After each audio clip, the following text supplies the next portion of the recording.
everybody, Gurmy's Coaster Yard here, and in today's episode of Germanator Studios, we are finishing off work on our aerodynamics roller coaster and doing some more work on the colonial section of the park.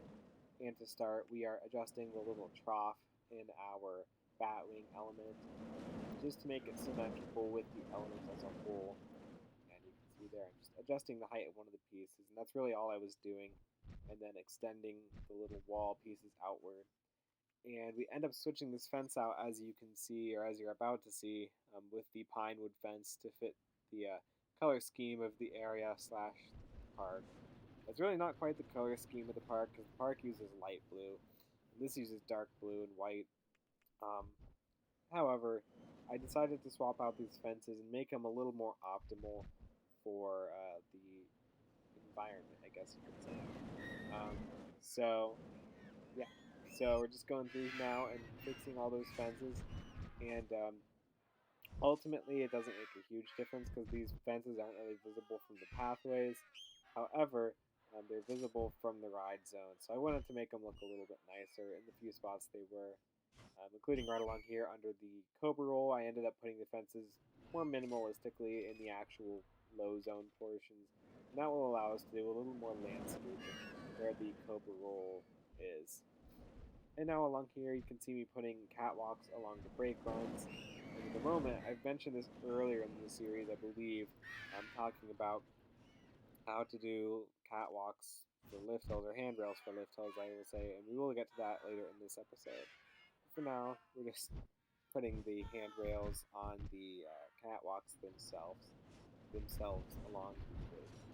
It's pretty straightforward. I think I did this or something similar on our dinosaur-themed dark ride, but I just used the office roof piece, the flat office roof piece, and then I go and get the scaffolding handrails or whatever they're called from the fence set, and put those and stack them too high on top of the office roof piece. And now we are getting to my unique technique, self-discovered.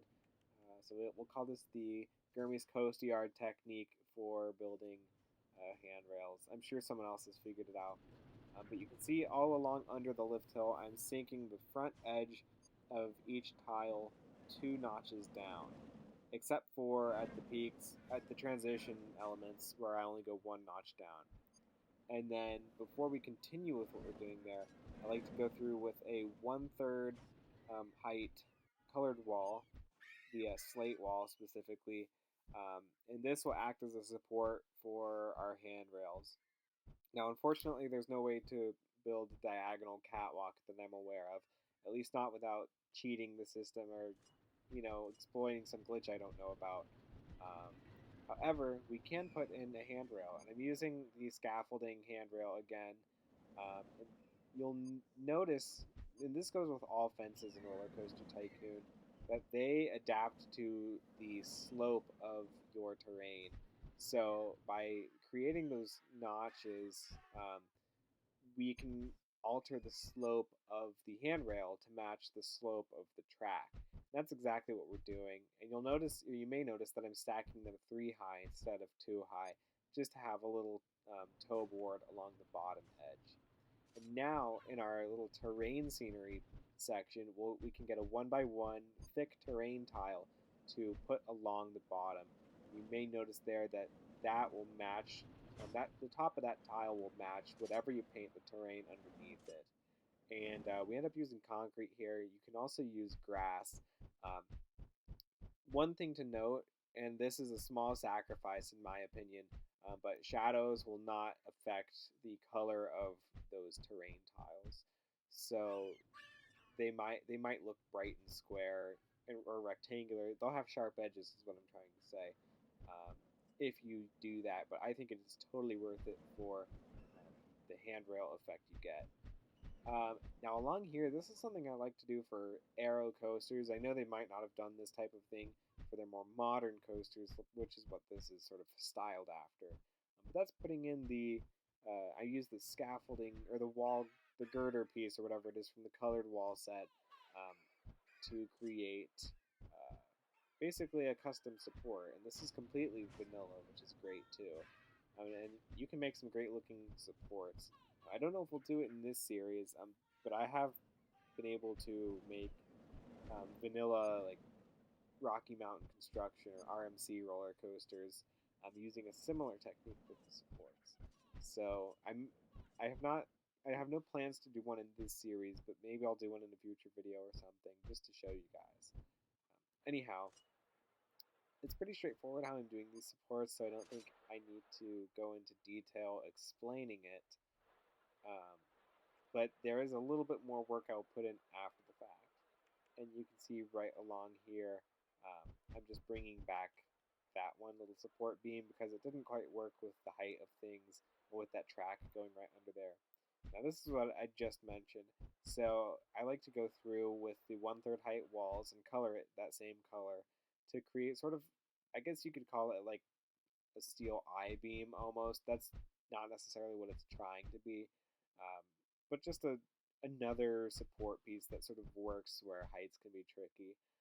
So you can see along there, I was able to use it to create a support and not have a long extension of track that doesn't have any supports under it.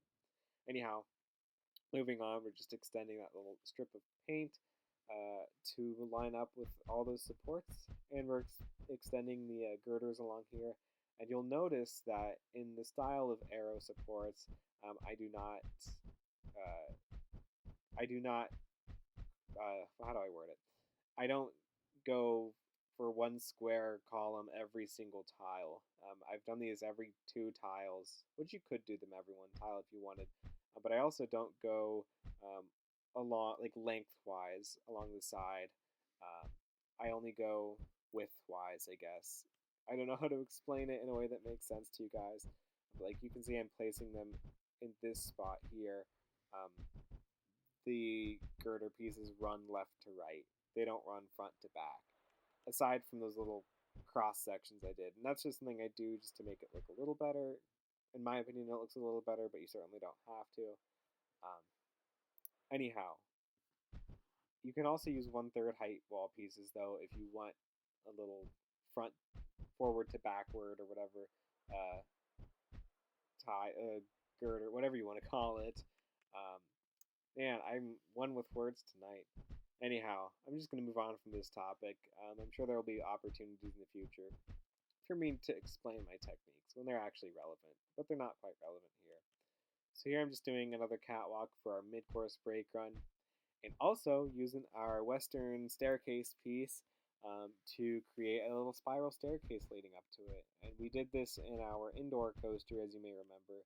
That was so long ago. And now you can see it outdoors where I can really do it easily and showcase it for you. And of course, just getting rid of some girders there to make it look a little bit nicer. And you'll notice too, I put a little chain link fence all along the bottom because that would be a lockout, tag out area. So to make sure no one can get in there without proper clearance. And now we're moving on to the area beneath the Cobra roll where we are putting in our little landscaping piece. So I started with some of the green hedge pieces, but as I put the roses in there, I think we had a similar sort of unfolding of events, I guess you could say, when we designed our museum building, because that's where we used rose bushes before, in which I sort of started it one way and then realized it worked another. So you can see there I put roses all in the center because they're a quarter tile, and then all along the edge I put the small flower bed pieces and then bordered it with the green hedge. And you can see here I'm going in with the flat roof from the western scenery set, or the western wall set, and I'm sinking that under the ground and placing it under any what I'll call rogue supports. And those are supports generated by the roller coaster itself um, that are basically in spots where we have our custom supports, just so we don't have too many supports, if that makes sense. But moving along from that, we are creating a natural border on the backside of this coaster using some large sugar pines. And I use large ones because the track elevates enough that in the main coverage from those large sugar pines are elevated. But behind them, just to cover up the back or the bottom edge of that, I guess, We are using the medium sugar pines, and then behind that we're using our pine wood fence. And all together, I think that creates a nice little border, nice natural border to the to that area. And we're going through along the other areas and adding some more foliage and pine trees and such. Actually, I continued the natural border theme all along here with the tall or the large sugar pines and the medium sugar pines, and up into the transfer track area, and then continuing the fence as well. And I think I end up replacing all or most of the fences with our pine wood fence, just because it looks all that much nicer in the end. And what else? What else? More replacing of fences. Yeah, I honestly didn't think I would get to that point in today's episode where I was running out of things to talk about because I thought I did a lot of stuff. But I guess it's inevitable. Anyhow, no, anyhow, because I don't know. There ought to be something soon to talk about. Ah, yes, putting in some more a little behind the scenes path here, so we have a little thing blocking it off from guests to access it, and putting in some more custom supports in response to that fence or that little pathway. And we are just continuing our flower bed as we did it earlier right along here. And this is working the same way as the other one did with the flower bed along the edge, the small flower bed, and then the rose bushes on the interior. And I just extended the little pathway there so we could have access to the doorway if necessary. The station, from a functionality standpoint, like design wise, is modeled after Corkscrew Station in that there are little access doors to the areas underneath. I'm talking about Corkscrew at Cedar Point, by the way. And there's, a little maintenance room and stuff under there, and air tanks, or air compressors, I should say. And then we just put another pine wood fence there along the exit, just to sort of mask off that view. And then putting a chain link fence on top of that, which I end up switching to the safari fence. I actually think I did that right away, it looks like.